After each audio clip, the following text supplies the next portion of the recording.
Hello once more, YouTube. So, another firearm review here. And this is a Rock Island Armory 410 lever action. In fact, I'm not even sure what, let's see, it's 2.5-inch chamber, AGLA 410. So you can't run magnums in it, but I picked this up on what I initially thought was a good deal, and I'm still okay with the purchase. And I'll get into that story here momentarily. Side load 410, and it is a top eject.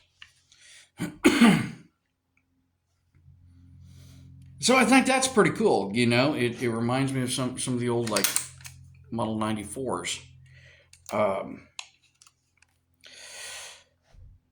What can I say about this piece? When I was checking it out online, it was MSRP was close to $800, and I picked this up for just under $3 before tax and all. I think it was like $279. Came across the deal online. They said, "Hey, we've got these," and I was like, "Wow, I need at least one of those." Now, one thing you guys are probably noticing from the get-go here is I have a darker stock than a forend. They were both the same color when I got it. So let's go through the story. But before we do, if you would like and subscribe, I would greatly appreciate that.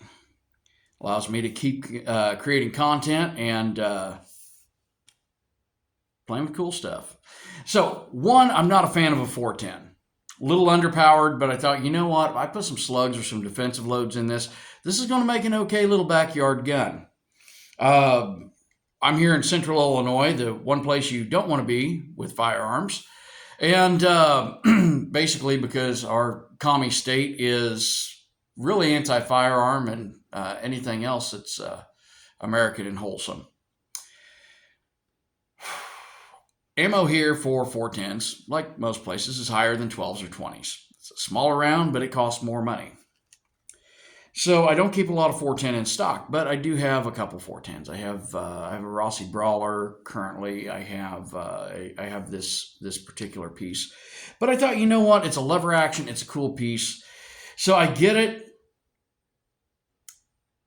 and I decided to go try this out. Yeah, this is gonna be fun. You know, low recoil, and it is a low recoil gun. I mean, it's a 410. You can't get a whole lot out of it. I started with 4 types of ammunition. 2 types would not chamber. 1 type of ammunition would chamber and eject. Like, okay, well, just got some cheap ammo that I had 1 that would chamber but would not eject. I ruined a couple rounds because I actually had to run a cleaning rod. Actually, I broke the cleaning rod in the process down the barrel to push to drive the stuck cartridge out. Now the cartridge, I mean, was literally maybe halfway in the chamber. Wow, you know, maybe this has some kind of dried grease or something in it that I missed. Maybe I didn't get it cleaned well enough, so I decided to clean it. Went with, I think I used some carburetor cleaner, brake cleaner. Pretty aggressive solvents, but they work. I got a little bit on the stock. Noticed a bubble. Okay, no problem. That's my bad. I sprayed the rest of it down to wipe it off, and it wouldn't wipe off. There was a bubble in the finish. So I went over to my 2x72 with Scotch-Brite. You know, of course, took this off and just took the varnish off, which I intend on doing here, but I'm going to have to get a long 1/4-inch extension for a socket so I can, it's not a 1/4-inch bolt, but 1/4-inch drive extension. I ended up calling the establishment that I got this from and said, "Bring it up. You're not the only one." Like, oh, okay, that's the reason they were cheaper. Their distributor had got them on a deal.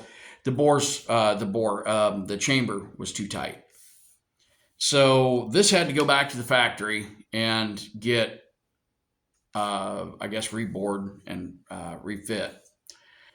I got it back and it cycles just fine. And I've run defensive loads through it. I've run a mixture of 2.5 inch, or rather, not a mixture, but an assortment of 2.5 inch 410 loads through this, and it's worked fine. Now, you do have to make sure, like with any lever action, that you do cycle this fully. Otherwise, what happens is you short stroke it and it either doesn't eject or doesn't load, whichever, or both.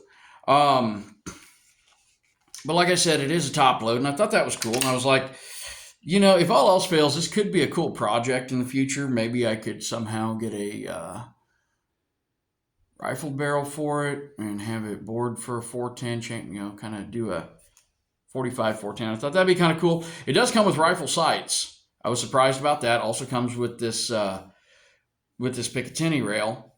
And I mean, for the money, I'm still okay with the purchase. I had some problems with the gun initially, but it's a neat piece.